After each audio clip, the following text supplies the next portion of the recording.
Welcome to reality. Welcome to reality. Bem-vindo à realidade. E aí, tudo bem? Bem-vindo à realidade. A realidade espiritual. Série Luzes de Kardec. Estudando a cada vídeo 3 trechos de 3 obras diferentes de Allan Kardec. Estudando, conhecendo, relendo, reestudando para melhor assimilação. Trechos curtos e alguns nem tão curtos, mas todos extremamente importantes, com assuntos variados e com uma síntese fantástica de conhecimento e abordagem das verdades espirituais que valem para todos, independente do tempo, do lugar, da cultura e qualquer outra diferença. Vamos começar com alguns trechinhos de perguntas e respostas de O Livro dos Médiuns, uma edição da LAC Livraria Allan Kardec Editora. Acesse aí no site do projeto Saber e Mudar. Neste trecho aqui a gente vai perceber a sensatez dos espíritos. As perguntas são de Allan Kardec, a resposta dos espíritos superiores, dos espíritos altamente evoluídos, intelecto e moralmente.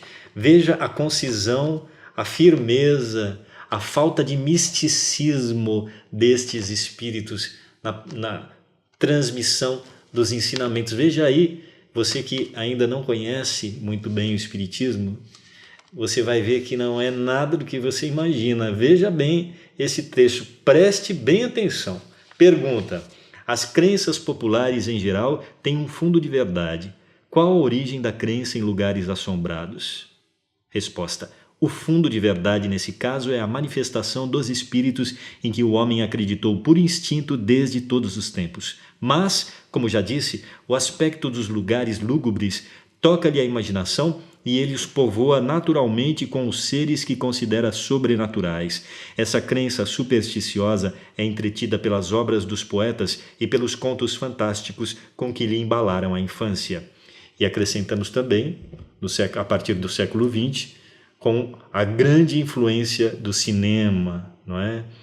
Com os seus filmes de terror, que as pessoas se deixam levar tão facilmente, né? Essa ideia tão errada e equivocada sobre os espíritos. Voltando, qual a origem da ideia de que os espíritos aparecem de preferência à noite? A impressão produzida na imaginação pelo escuro e o silêncio. Todas essas crenças são superstições que o conhecimento racional do espiritismo deve destruir. O mesmo se dá com a crença em dias e horas propícias. Acreditai que a influência da meia-noite jamais existiu a não ser nos contos. Se é assim, por que certos espíritos anunciam a sua chegada e a sua manifestação para aquela hora e em dias determinados, como a sexta-feira, por exemplo? São espíritos que se aproveitam da credulidade humana para se divertirem. É pela mesma razão que uns se dizem o diabo ou se dão nomes infernais. Mostrai-lhes que não sois tolos e eles não voltarão. Olha, fantástico. Tá vendo só? Esse que é o espiritismo verdadeiro. Pergunta: é racional temer os lugares assombrados por espíritos? Não, os espíritos que assombram certos lugares e os põem em polvorosa procuram antes divertir-se à custa da credulidade e da covardia das criaturas do que fazer mal. Lembrai-vos de que há espíritos por toda parte e de onde estiverdes, tereis espíritos ao vosso lado, mesmo nas mais agradáveis casas. Eles só parecem assombrar certas habitações porque encontram nelas a oportunidade de manifestar a sua presença. Há um meio de os expulsar? Sim, mas quase sempre o que se faz para afastá-los serve mais para atraí-los. O melhor meio de expulsar os maus espíritos é atrair os bons. Portanto, atrai os bons espíritos fazendo o maior bem possível, que os maus fugirão, pois o bem e o mal são incompatíveis. Sede sempre bons e só tereis bons espíritos ao vosso lado. Vai no cerne da questão, né? O que realmente importa, que é a atitude, né?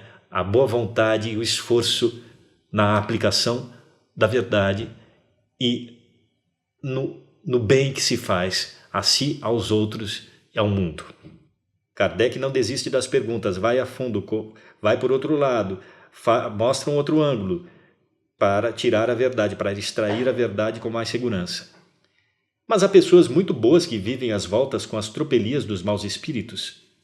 Se essas pessoas forem realmente boas, isso pode ser uma prova para exercitar-lhes a paciência e incitá-las a serem ainda melhores. Mas não acrediteis que os que mais falam da virtude é que a possuem. Os que possuem qualidades reais quase sempre o ignoram ou nada falam a respeito. Viu só? Vamos em frente. Agora uma outra obra de Kardec. Obras póstumas desta vez. Edição da FEB, Federação Espírita Brasileira. Aqui é outro assunto, outro contexto, mas vamos lá. O que pode um espírito fazer com um indivíduo? Podem muitos espíritos com muitos indivíduos simultaneamente e dar à obsessão caráter epidêmico. Uma nuvem de maus espíritos invade uma localidade e aí se manifestam de diversas maneiras. Foi uma epidemia desse gênero que se abateu sobre a Judéia ao tempo do Cristo. Ora, o Cristo, pela sua imensa superioridade moral, tinha sobre os demônios ou maus espíritos tal autoridade que bastava lhes ordenasse que se retirassem para que eles o fizessem, e para isso não empregava fórmulas nem gestos ou sinais.